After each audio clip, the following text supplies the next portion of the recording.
सिद्धाणं नमो आयरीयाणं नमो वज्रायाणं नमो लोये सवसाहूणम्। पंच परमिष्टि भगवान की, 1008 श्री आदिनाथ भगवान की, अंतिम तीर्थेश भगवान महावीर स्वामी की, आचार्य भगवान गुरुवर श्री विशुद्ध सागर जी महाराज की, जबरी मुनिषि सुप्रभ सागर जी महाराज की, मुनिषि प्रणत सागर जी महाराज की। जय जन बंधु, आप हम सब यहाँ उपस्थित हुए हैं लोकप्रिय कार्यक्रम सम्यक समाधान। जैसा इसका नाम है सम्यक समाधान, सब लोग आप सोच रहे होंगे कि क्या नाम रखा है, शंका समाधान भी हो सकता था, लेकिन ये सम्यक समाधान क्यों? तो जैसा नाम सम्यक प्रत्यय अगर ज्ञान के आगे लग जाए तो सम्यक ज्ञान होता है, दर्शन के आगे लग जाए तो सम्यक दर्शन होता है, और चारित्र के आगे लग जाए तो सम्यक चारित्र होता है।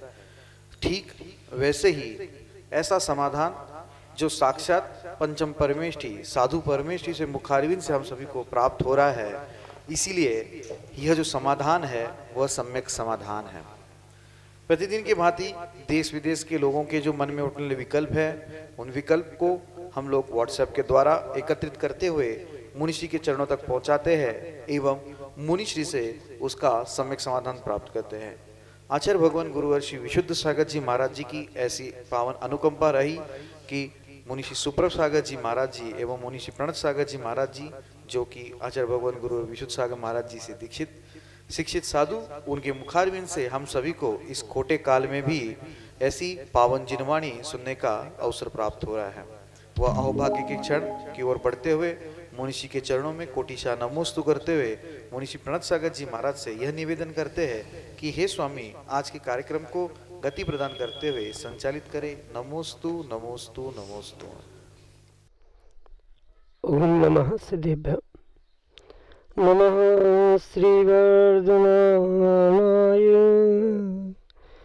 निर्धूतकलिलात्मनि सालोकानां त्रिलोकानां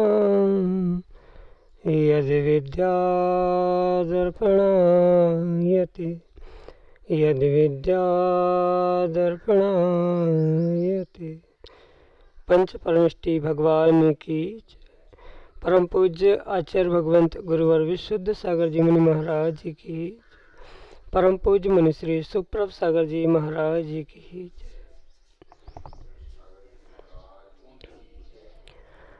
समीचीन विकल्पों का सम्यक समाधान।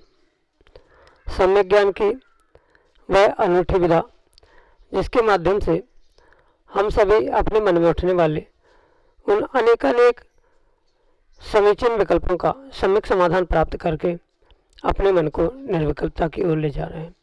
क्योंकि जब तक मन में विकल्प है तब तक आकुलता है, और जहाँ आकुलता है वहाँ सुख का आभास ही नहीं। सुख, शाश्वत सुख को प्राप्त करना है तो अपने मन को निराकुल बनाना परम आवश्यक है, और वह शाश्वत सुख की प्राप्ति का एकमात्र कार्यकारी उपाय समीचीन विकल्पों का सम्यक समाधान, जो कि हम सभी परम पूज्य आचार्य भगवंत गुरुवर विशुद्ध सागर जी महाराज के मंगल सभासी से, उन्हीं के सुयोग से परम पूज्य मुनि श्री सुप्रभ सागर जी महाराज के मुखारबिंदु से प्रतिदिन प्राप्त कर रहे हैं। प्रारंभ करते हैं आज का सम्यक समाधान।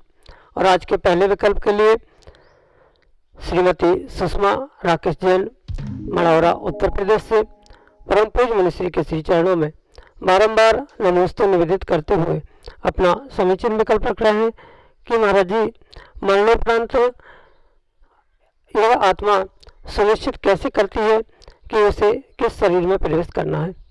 हमारे समीचीन विकल्प का सम्यक समाधान करने की अनुकंपा करें। नमोस्तु महाराज जी, नमोस्तु। ओम नमः सिद्धम। परम पूज्य आचार्य भगवान गुरुवर विशुद्ध सागर जी महाराज की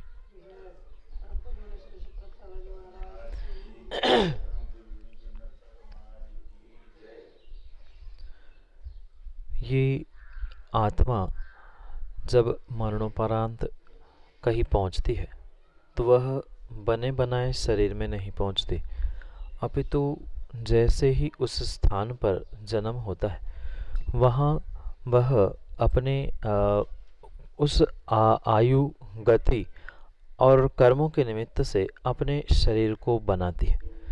जैसे गर्भज जन्म है, यानी कि किसी माँ के गर्भ में जन्म हो रहा है, जैसे मनुष्यों का, तिर्यंचों का होता है, तो वहाँ पर जैसे ही वह गर्भ में जीव पहुँचता है, वहाँ पर अपने योग्य उन वर्गणाओं को, जिसे पर्याप्ति के रूप में स्वीकार किया गया है, उसे ग्रहण करता है। जैसे शरीर की पर्याप्तियाँ है, आहार पर्याप्तियाँ है, आदि आदि के निमित्त से जो आहारक होने का उसका पुरुषार्थ है, उस क्रिया के द्वारा ही वह अपने शरीर की संरचना को प्राप्त कर। ये गर्भज जन्म का हुआ। वहीं पर अगर सम्मूर्छन जन्म से जन्म लेने वाला जीव है, जैसे कि योग्य जलवायु मिलने पर ही उत्पन्न होने वाला जीव है, तो उनके द्वारा ही वह अपनी वर्गणाओं को प्राप्त करते ही वहाँ उस पुद्गल वर्गणाओं से अपने शरीर को बनाता है। साथ में जो अंडज जन्म लेने वाले जीव है, तो वे भी अंडे में अपने उस तरल द्रव्य में जैसे ही जीव पहुंच जाता है, तत्क्षण से वह कर्मों के द्वारा, अपने मन वचन काय के द्वारा उन कर्मों को और पुद्गल वर्गणाओं को एकत्रित करते हुए अपने उस शरीर को बनाने का पुरुषार्थ करता है। शरीर कहीं भी बना बनाया नहीं है कि बना है और वहाँ पहुँच गया, ऐसा कहीं भी नहीं होता है।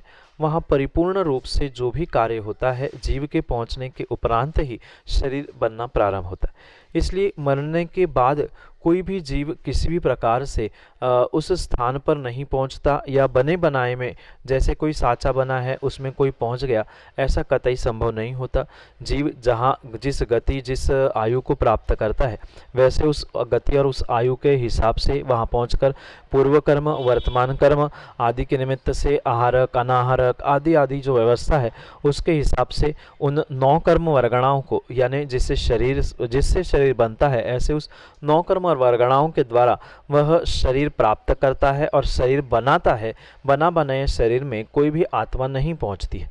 ये आगम का सिद्धांत बहुत अच्छे से समझने की आवश्यकता है। बहुत सारे जीव जो ये इस विषय पे भ्रमित है कि कोई बना बनाया शरीर होगा, उसमें किसी ने प्राण डाल दिया, जीव वहाँ पहुँच के उस शरीर को पहुँच तक प्राप्त करता है। ऐसा किंचित भी नहीं है, क्योंकि अगर ऐसा होगा तो ही आपका ये विकल्प होगा कि आत्मा कैसे तय करता है कि ये 50 शरीर रखे हैं, इसमें से किस में जाना।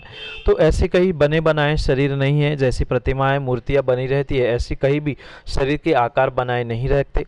जैसे जीव का कर्म का उदय होता है, बिल्कुल वैसे ही वह अपने उस शरीर को बनाता है और उस 9 कर्म वर्गणाओं से ही शरीर का आकार बनाता है।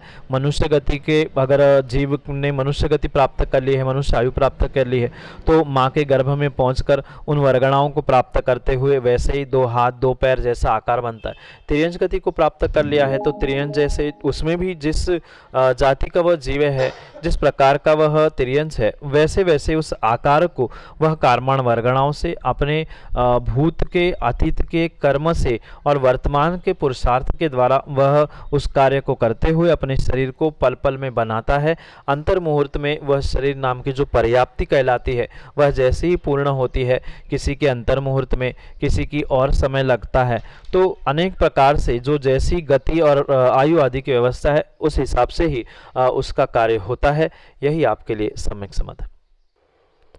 चेतन प्रकाश जैन, मुंबई महाराष्ट्र से मुनिश्री के चरणों में बारंबार नमस्ते निवेदित करते हुए कह रहे हैं कि गुरुदेव, गृहचर्यालय हम घर में कैसे बनाएं, किस प्रकार का होना चाहिए गृहचर्यालय? क्योंकि आजकल बड़े शहरों में जिस घर में रहते हैं, खाते हैं, सोते हैं, उसी घर में अलमारी के एक कोने में डिब्बे में भगवान को रखते हैं। यह कहाँ तक उचित है? हमारे समीचीन विकल्प का सम्यक समाधान करने की अनुकंपा करें। नमोस्तु महाराज जी, नमोस्तु। आगम में जो 3 प्रकार के मंदिर या चैत्यालय की व्याख्या प्राप्त होती, उसमें से एक सामूहिक शिखरबद्ध जो मंदिर चैत्यालय है, वह पहले प्रकार का। दूसरे प्रकार का जो घरों में व्यक्तिगत रूप से बनाया जाता है, वह गृह चैत्यालय। और एक तीसरे प्रकार का जो कि श्रावकों के लिए चल चैत्यालय के रूप में स्वीकार किया। उसमें से जो गृह चैत्यालय के विषय में आपका विकल्प है, उसके संदर्भ में ये समझने की आवश्यकता है कि जो ग्रह चैत्यालय है वह परिपूर्ण रूप से श्रावक के ऐसे उन मकान से या ऐसे उस कमरों आदि से दूर होना चाहिए जहाँ परिपूर्ण रूप से अशुद्धि हुआ करती।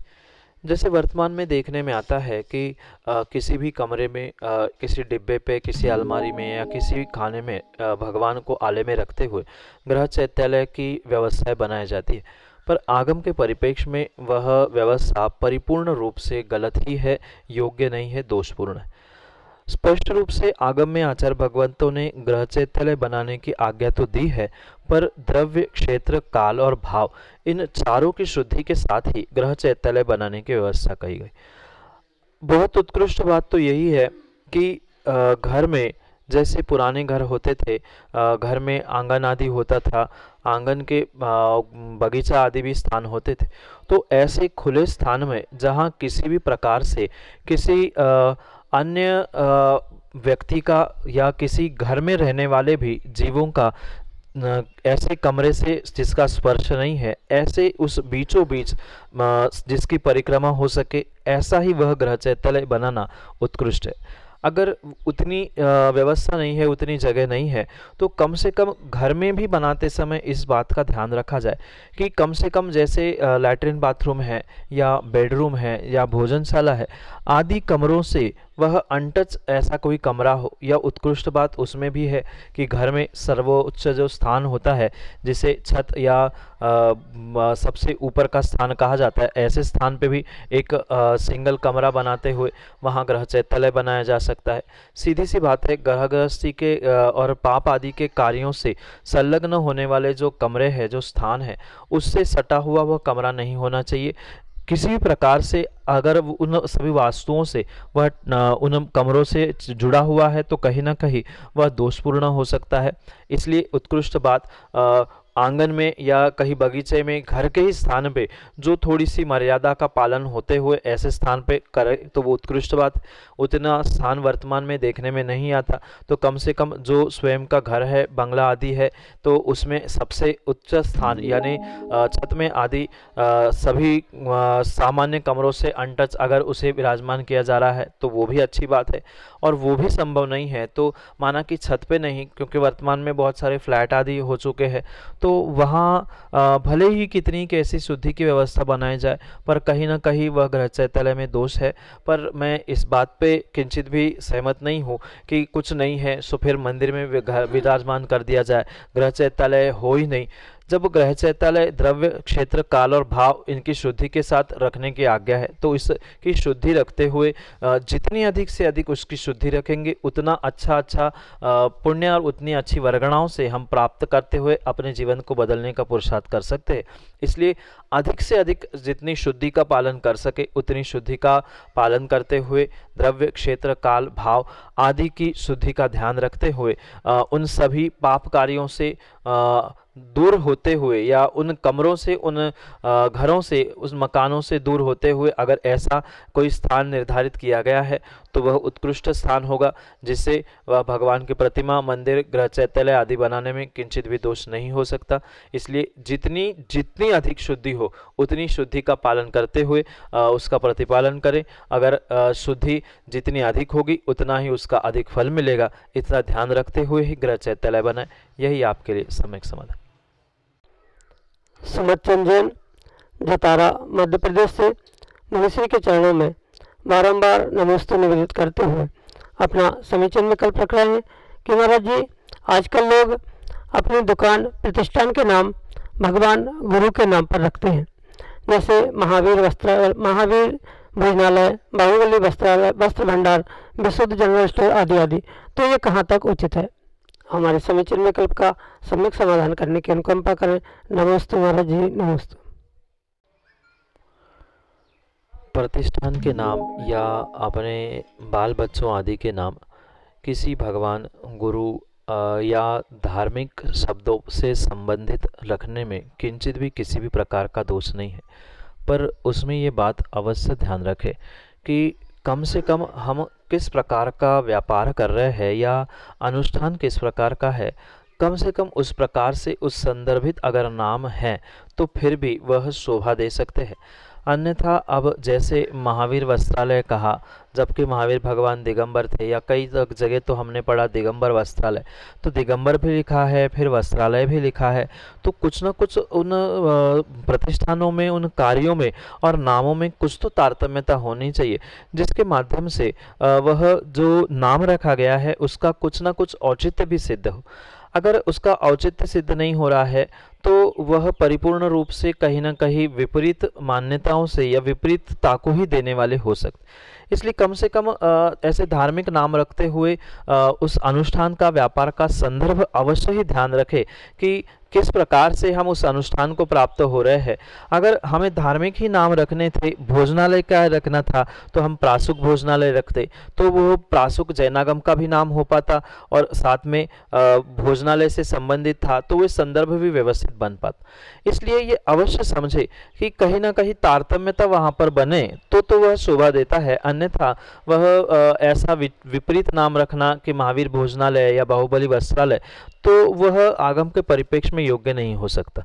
इसलिए जिसमें दोष नहीं है ऐसे आगम के शब्दों का अगर उपयोग करते हुए उसको बनाया जा रहा है या अनुष्ठानों के नाम रखे जा रहे हैं तो दोष नहीं है। पर ये अवश्य ध्यान रखें, जैसे अनुष्ठान के नाम रखने पर उसके नाम से ही बिल बनते हैं, उसी नाम से पर्चे बनते हैं या जो भी कागज़ बने जा रहे हैं, तो उसकी भी सुरक्षा करना आदि भी ज़रूरत है। क्योंकि अगर पर्चा या बिल आपने लिख के दे दिया और वह किसी ने देखा और फेंक दिया तो वो भगवान का नाम, गुरु का नाम किसी के चरणों में आ रहा है, पैरों में उसकी अभिनय हो रही है, तो जो कर रहा है उसको तो दोष लग ही रहा है, कुछ अंशों में करने वालों को यानी बिल देने वाले का, अनुष्ठान आदि वालों को भी दोष लगता है। मुख्यतः से जो उसका विपरीत प्रयोग कर रहा है उसको तो पूर्ण रूप से लग रहा है, पर कहीं ना कहीं कुछ अंशों में रखने वालों को भी लगेगा, सर्वाधिक वह दुरुपयोग करने वाले को लगेगा क्योंकि उसने अविवेक से कार्य किया था।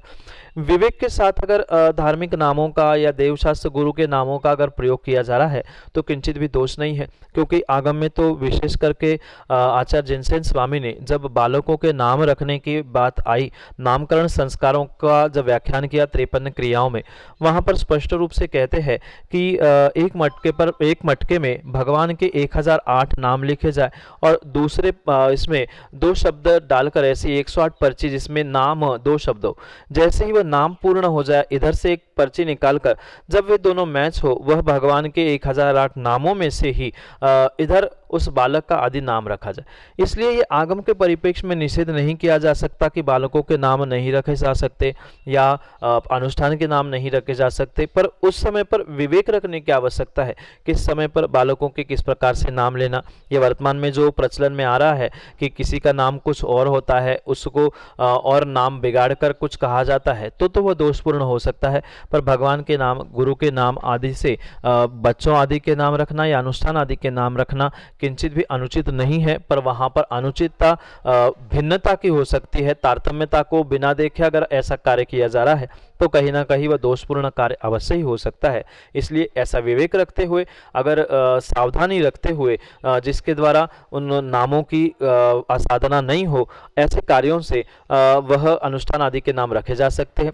और रही बात बाकी भी जो कागजों पर लिखा हुआ है, कोई भी अक्षर लिखा है और उसकी भी अभिनय हो रही है तो वो भी एक जिनवाणी का ही प्रकार होने से जिनवाणी की अभिनय कहलाती है। पर विवेक के साथ अगर ये कार्य किया जा रहा है, और सावधानी के साथ प्रयोग किया जा रहा है, तारतम्यता के साथ इसका प्रयोग किया जा रहा है, तो वह दोषपूर्ण नहीं है। यही आपके लिए सम्यक समाधान।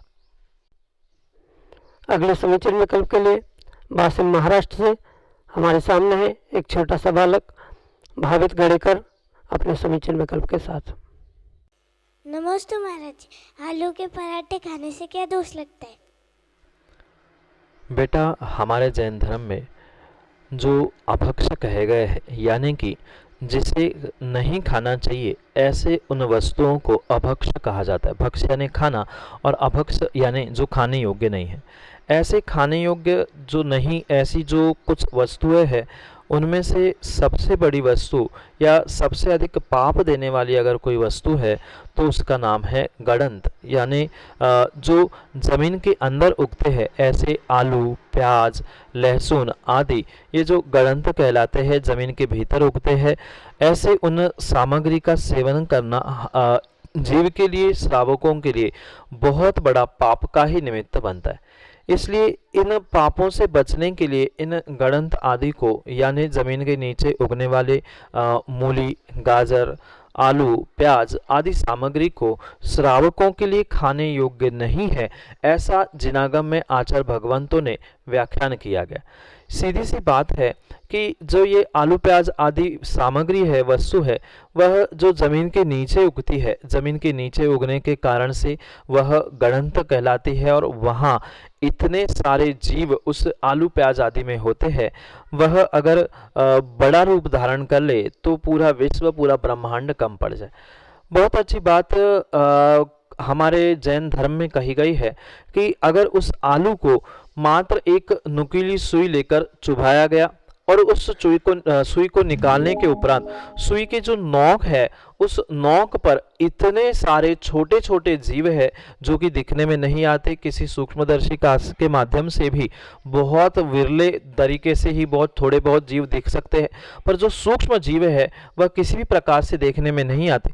ऐसे उन सूक्ष्म जीवों का इतना इतना इतना भंडार उस आलू में रखा है, जैसे कि मैं अभी कह रहा था, एक सुई की नोक पर इतने सारे जीव है कि अगर वे कबूतर का आकार धारण कर ले तो ये जम्बू द्वीप, जहां हमारा भरत क्षेत्र है, ऐसे उस 6 खंड और उन 7 पर्वतों के 6 पर्वत और 7 भूमियों के निमित्त से जो ये जम्बू द्वीप कहा जाता है, ऐसे महान जम्बू द्वीप का भी स्थान कम पड़ जाएगा।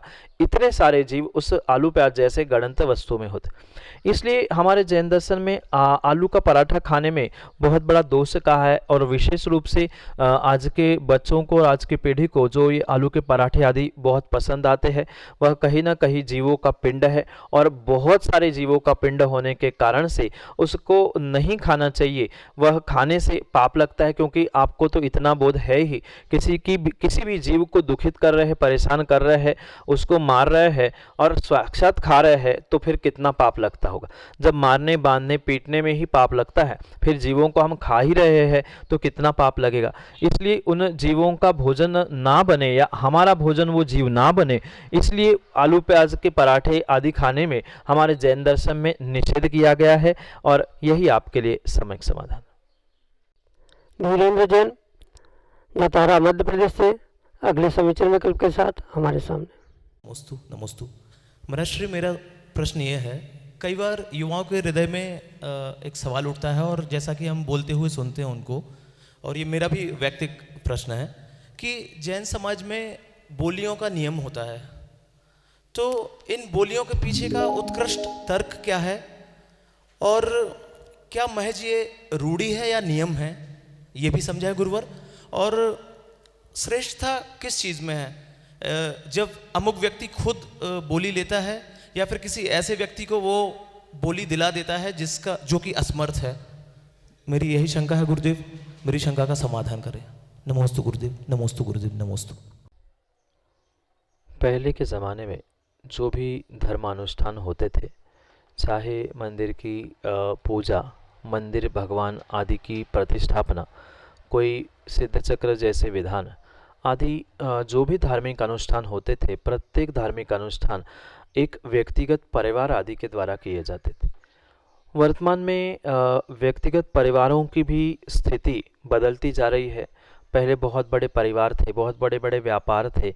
आज परिवार में सदस्यों की संख्या भी कम हो गई है, उस प्रतिशत में उनकी आमदनी भी कुछ हद तक कम हो चुकी है और इस कारण से जो बहुत बड़े बड़े अनुष्ठान एक व्यक्ति विशेष करता था, जैसे कि आप तो बुंदेलखंड के हैं, आपको पता है, जो गजरत चलाते थे तो उनको सिंघई कहा जाता था, सवाई सिंघई आदि उपाधियाँ दी जाती थी।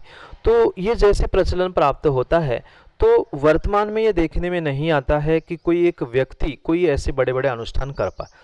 इसलिए ये वर्तमान में व्यवस्था बनाई जाती है कि सामाजिक रूप से और सामूहिक रूप से उन अनुष्ठानों को बनाया जाता है। जैसे कि भगवान के पंचकल्याणक हो या कोई विधान हो या कोई भी अनुष्ठान हो, सभी समाज के पात्रों को धर्म के प्रति जोड़ने के लिए, उस अनुष्ठान से जोड़ने के लिए कहीं ना कहीं कुछ व्यवस्था करना आवश्यक है। क्योंकि अगर पहले कोई एक व्यक्ति करता था तो उनके ही घर के सभी पात्र बनते थे, वे ही माता पिता आदि आदि सब कुछ बनते थे। पर वर्तमान में जब सामूहिक और सामाजिक रूप से किया जा रहा है, तो निर्धारण कैसे किया जाए कि कौन सा पात्र कौन बनेगा। तो उसके लिए कुछ निर्धारण के लिए एक राशि का निर्धारण करना, जिसे वर्तमान में बोलियां कहा जाता है, उसके माध्यम से ये कार्य वर्तमान में प्रारंभ हुआ। जबकि ये बोलियों का प्रचलन बहुत पुराना नहीं है, ये तात्कालिक व्यवस्था है, क्योंकि कहीं ना कहीं पात्रों का चयन करना आवश्यक है और बिना पात्रों के चयन किए बिना अनुष्ठान नहीं हो सकता। इसलिए पात्रों के चयन करने का एक माध्यम है कि बोलियों के द्वारा जो सबसे अधिक राशि दे रहा है उसको उस पात्र पर बैठाया जाता है या पात्र पर प्रतिष्ठित किया जाता है।